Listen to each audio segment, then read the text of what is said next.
I died last night, but in the morning, when I awoke, I realized I had a recording date. And so I arose and came down to the studio, and here goes nothing.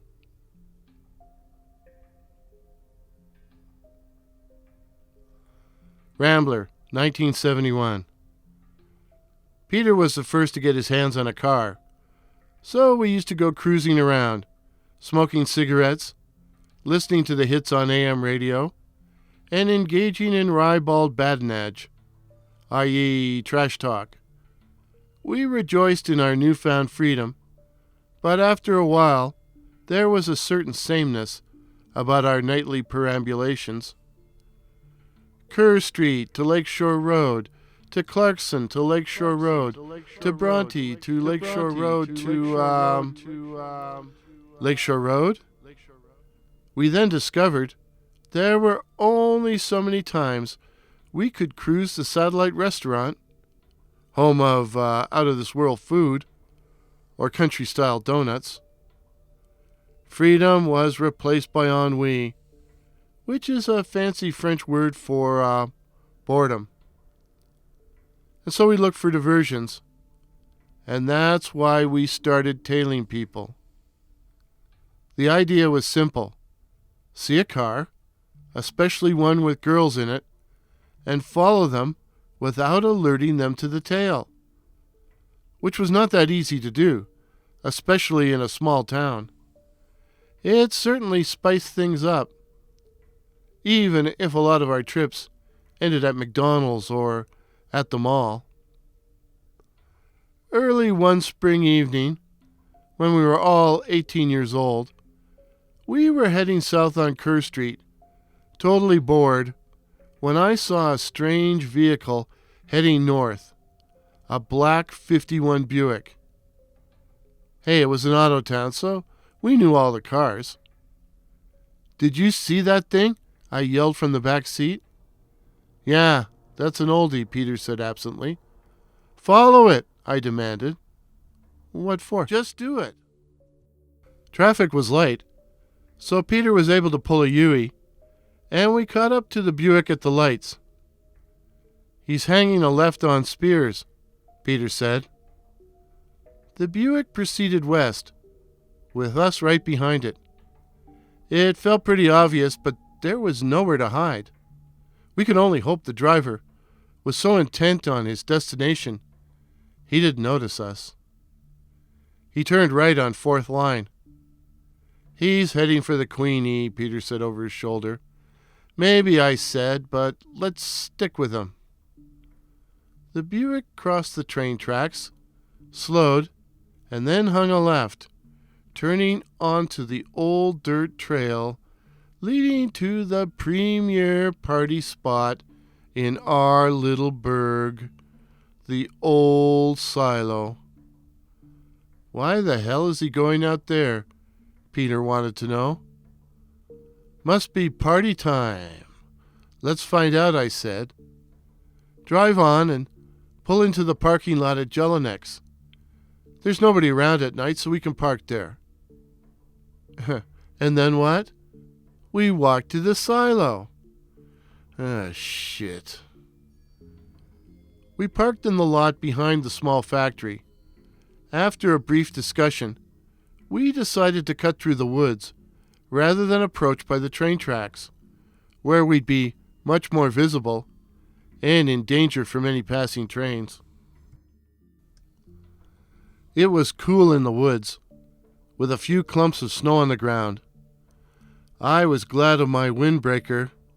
"What the hell was that?" Peter said, grabbing my arm so suddenly I had to force myself not to yell. We stood like statues, listening. We both heard a whistling sound off in the distance. "It's just the wind," I said quietly, although I wondered if it might be something else. Something a lot worse. We stopped at the edge of the woods, still under cover of darkness. We could clearly see the old silo and the remains of the concrete foundation. We could also see the base was surrounded by a trio of black vehicles, a big pickup truck, the 51 Buick, and an even larger and longer oldie. "That's not a frickin' hearse, is it?" Peter hissed. "That's exactly what it is," I said. "Caddy?" Wimp said. "I think not." We didn't see any people around, nor could we hear any voices or other sounds. After waiting 2 or 3 minutes, I motioned the other guys to step forward, while gesturing for them to try and be quiet. We had almost reached the vehicles when I caught a whiff of smoke. Cigarette smoke!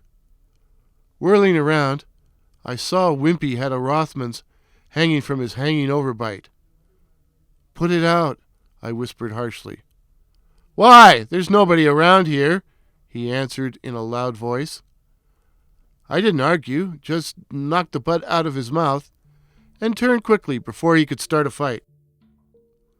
We gathered around the vehicles, which appeared to be empty. The hearse turned out to be a Packard, of older vintage than the venerable Buick. The truck was a giant Ford F-350, an enormous brute on humongous wheels. A large tarpaulin was stretched over the flatbed at the back, and when we walked around, we saw several pairs of feet sticking out from under it. We stood there stunned, as Peter said quietly, "You think they're dead?" "I don't know," I said, "but I think we better get out of here. Now." But even as I said it, Wimp was reaching for the tarp. "What the hell do you think you're doing?" I sputtered. "I want to see," Wimp said defensively. "Two of them's broads. We gotta get out of here now." Peter had wandered off and was peering into the back of the hearse. "There's some more in here." You think more of them are in the foundation?" "All right, you guys," I said. "I'm leaving before they come back." "You think somebody killed them?" "They're floaters!" The floaters, or night floaters, were a cult of malignant beings able to detach their heads from the trunks of their bodies while in a trance state, the heads then being able to fly through the night to feed on the flesh, the blood, and the sanity of potential victims. For some occult reason, a nest of them had always infested our town. All the young people knew about them, while the old people denied their existence. They made a weird moaning sound as they flew through the darkness, but the sound faded the closer they came to you, until it was gone, and they had reached you, and it was too late. Way, way, way too late. Peter's eyes went wide. "Oh, shit." We took off back to the woods, double time, but we hadn't quite made it when we heard them approaching. Too late. Way too late. Suddenly, out of the corner of my eye, I saw a white sphere hurling through the air like a snowball, aimed straight at my face. Instinctively, I ducked and waited for the impact. Nothing happened. I looked up and saw a pair of beady red eyes staring directly into mine. The eyes were attached to a bobbing head with a pale, consumptive face and flowing black hair. It opened its mouth, revealing strong yellow teeth, and almost choked me with its incredibly foul breath. It made a sudden movement towards me, and I realized with a shock that whatever, was trying to bite me. I put up my hand, palm outward, which saved me from injury, as it had nothing to chomp when the jaws came down with a snap. Instinctively, I pushed the head away and, ow! I realized I must have poked one of its red eyes, and I wouldn't have been sorry if I'd put it out. Not that I'd stopped to think, but ran into the trees, madly waving my arms for protection. Off to the side, I could hear yelling and swearing, but I was too terrified to even think about helping the other guys. I just wanted to make it to the road alive. As I tried to run, I kept colliding and bouncing off tree trunks, but after an eternity of perhaps 15 seconds, I saw the fourth line through a gap in the foliage and decided to take a quick, very quick look behind me. The head was diving straight at me.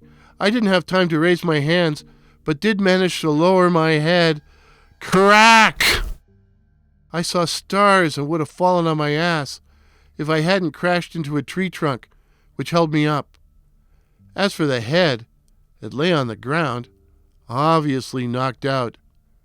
Filled by sudden anger, I booted it like a soccer ball, and it bashed into the side of a thick maple. Hard. I couldn't help thinking, Jesus Christ, I've killed it. I might have stood there until I took root, when Wimpy came blundering through the underbrush and barged into me, head down, hands waving in the air, as if he was trying to swat something.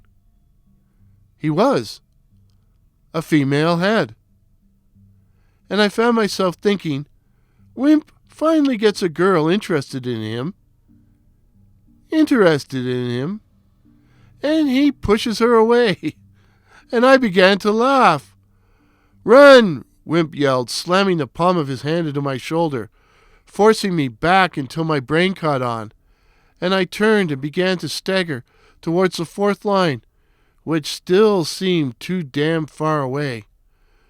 We exploded out of the trees, our momentum carrying us across the drainage ditch and onto the road.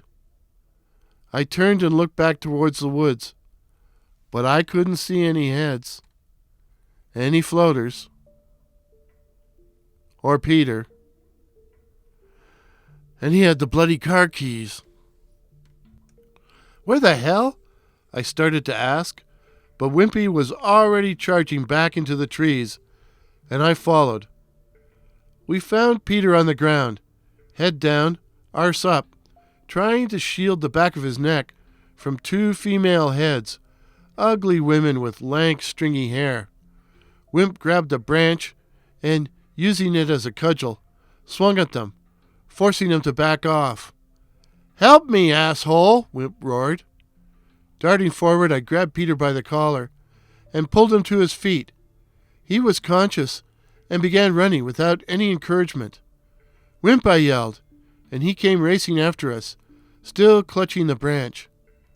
At the road, we all turned and looked back, but the floaters were gone. "Are you all right?" I said, grabbing Peter's arm to steady him. "I think so. She bite you?" "I don't think so, but the bitch tore my jacket. Let's haul ass." And so we did. We first realized Peter had been chewed when we were back in the Rambler and roaring along the Queen. "Shit, I'm bleeding," he said. "Where did she get you?" I asked. "Side of the hand. It's starting to hurt like a bastard." Peter complained so much and was in so much pain, we urged him to get off the highway. We ended up on a side street where we pulled in under a street light. "Christ, look at my hand," Peter moaned as we stared at it in consternation. Peter's right hand had swollen up and appeared to be turning a dusky shade of purplish black. "We've got to get you to a doctor's quick," I said. Emergency at the hospital is only a few blocks from here, Wimpy suggested. I don't think I can drive it. We can hoof it, I said, trying to sound reassuring, but not quite succeeding. We used the walk to try to come up with a plausible story for the old people and settled on having Peter bitten by a dog, a large dog. He was practically delirious by the time we arrived, so I was the one who had to spin the yarn, first to a nurse and then an intern. Wimp and I sat on the uncomfortable chairs in the waiting room, debating on whether to call Peter's old people, but we were too chicken and afraid of a scolding. We also argued about going out for a smoke and agreed to take turns, although I suspected Wimpy of firing up two butts while I was stuck waiting inside. Eventually, the intern, a sour-faced young man with short hair and glasses, came into the waiting room, walked up to us and said, "What the hell happened to your buddy?" He got bit by a dog, eh?" Wimp said. "A dog with human teeth?" the intern shot back, glaring at us. We hadn't expected any questions. At least, not that particular question. "I'm perfectly familiar with the injuries caused by the bite of a dog," he continued. "And those teeth were human, not canine." Silence is often the best policy, but I didn't like the way the intern was looking at us. So I finally said, is it serious?" Just to say something. "I can't tell whether we're dealing with tetanus or rabies." "Rabies? So what or who bit him?" "You wouldn't believe us if we tried," I mumbled. Fortunately, Wimp was quicker than I was. "It was a woman that done it," was all he said.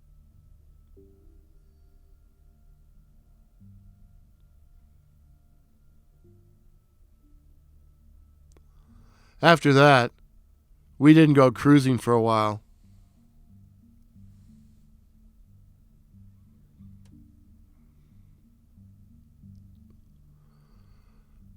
WSJ here. Hey, I made it.